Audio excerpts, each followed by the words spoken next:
किसान भाइयों नमस्कार। आज फिर आपसे मिलना हुआ, आपके लिए शुभकामना। मेरा नाम भारत भूषण त्यागी, कृषि तीर्थ, ग्राम बीटा, जनपद बुलंदशहर। आज का विषय बहुत ही महत्वपूर्ण है कि जैविक खेती में हम दूरी के नियम को कैसे समझें। साथियों, दूरी का नियम बहुत महत्वपूर्ण है। मैं भी विगत लंबे समय तक प्रयास करता रहा और बाद में ध्यान आया कि दूरी के नियम को अभी हमने नहीं समझा है। हम केवल अभी गणित पर चर्चा करते हैं। तो दूरी कितनी दूरी हो, उसको कैसे नापना है, यहाँ तक तो हम पहुँच गए। तो गणितीय विधि से दूरी को देखना और नियम के रूप में दूरी को देखना दोनों अलग अलग बात है। जब नियम के रूप में देखते हैं तो हम प्रकृति की वस्तुओं को देखने लगते हैं। किसी पौधे का आकार कितना है, तो वो बीज का छोटा सा आकार कितना बड़ा विस्तार ले सकता है, ये ध्यान में जाता है। लेकिन यदि मैं गणित पर रहता हूँ तो गणित में मुझे केवल ये ध्यान रहता है कि दो पौधों को कितनी दूरी पर लगाता है। मान लिया किताब में लिखा है कि आम के दो पौधों के बीच में हमको 10 मीटर की दूरी देनी है, तो आगे चल के पता लगा कि 20-30 वर्ष के बाद में हम प्रकृति के नियम के विरोध में खड़े हो जाते हैं। पूरा बाग मोनोक्रॉपिंग का शिकार होता है और बाग में बीमारियां आने लगती हैं, उत्पादन कम होता है। इस प्रकार से हमने देखा कि चाहे आम के बाग हों या चाहे किसी और भी प्रकार के बाग हों, यदि हम बाग को देखेंगे तो बाग एक समय के बाद में मोनोक्रॉपिंग में चले जाते हैं। जबकि जैविक खेती में जो प्राकृतिक नियम है वो विविधता है। तो उस विविधता को कैसे लागू करके रखें, इसके लिए किस पौधे को कितनी दूरी पर लगाना है ताकि एक निश्चित क्षेत्रफल देकर हम उसमें अधिकतम उत्पादन ले सकें।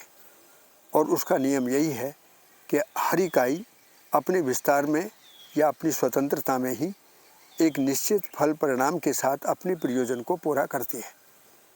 वो जो प्रयोजन को पूरा करने की हर इकाई में प्रवृत्ति है, उसको हम देखते हैं कि वो परस्परता में एक व्यवस्था के अर्थ में संबंध को पहचानती है।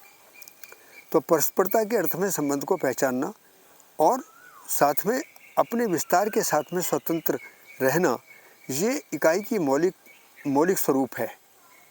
इसको प्रत्येक इकाई में व्यवस्था है और वो समग्र व्यवस्था में भागीदार है। ये सहअस्तित्व सूत्र में इसको आसानी से समझा जा सकता है। ये समझ में आने के बाद में हमारे खेत का एक चित्रण ही अलग उभरता है। तो वो चित्रण क्या होता है कि हम एक किस फसल को कितना क्षेत्रफल देंगे, उससे कितना उत्पादन लेंगे और वो उत्पादन हमको कितनी लंबी अवधि तक मिलेगा। इसके लिए फसल प्रणाली सुनिश्चित करते समय खेत का मानचित्र जैसे ही हम बनाते हैं, दूरी के नियम पर काम करने लगते हैं। तो दूरी का नियम अलग बात है और दूरी का गणित अलग बात है। और इसको हम प्राकृतिक रूप में जो विविधता है उसको अपने खेत में वानस्पतिक वैभव के रूप में सजाने के लिए, ताकि हमको भरपूर उत्पादन मिले और रासायनिक खेती से बहुत ज़्यादा उत्पादन मिले, हमारे खेत में कीड़े बीमारियों का प्रकोप ना हो और हमेशा हम बहुत ही खुशी के साथ में खेती में आगे बढ़ें। तो इसके लिए अगली वीडियो में हम आपको इसका एक मानचित्र बनाने का तरीका और दूरी को हम किस प्रकार से विविधता में देखते हैं।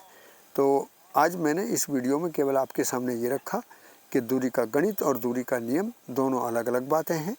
नियम से हमको व्यवस्था और संबंध और परस्परता, जिसमें जो सहअस्तित्व के नियम हैं, पूरकता है, गुणात्मक उत्पादन है, आवर्तनशीलता है, वो सब चीज़ें दिखती हैं।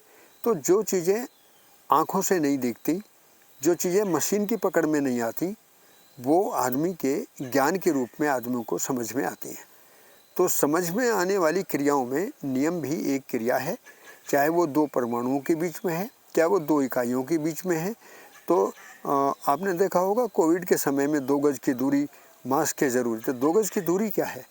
क्योंकि कहीं ना कहीं व्यापार विधि से जीते हुए हमने अपना जितना भी रहन सहन का, आने जाने का मैनेजमेंट किया, उसमें हमने अपने बैठने और उठने के आकार को कम किया ताकि ज़्यादा संख्या लोगों की एक ही जगह लाई जा सके, जिससे ज़्यादा लाभ लिया जा सके। तो लाभ की दृष्टि और व्यवस्था की दृष्टि दोनों में अंतर है। तो यही बात मेरा मन आपसे आज समझाने का था। आपके सामने मैंने प्रस्ताव रखा, आप इस पर विचार करेंगे, ज़रूर सुझाव दें।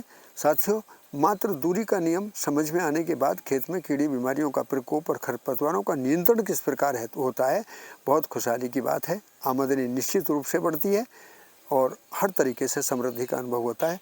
आपके लिए बहुत बहुत शुभकामना। दोबारा फिर मिलते हैं। सभी को नमस्कार।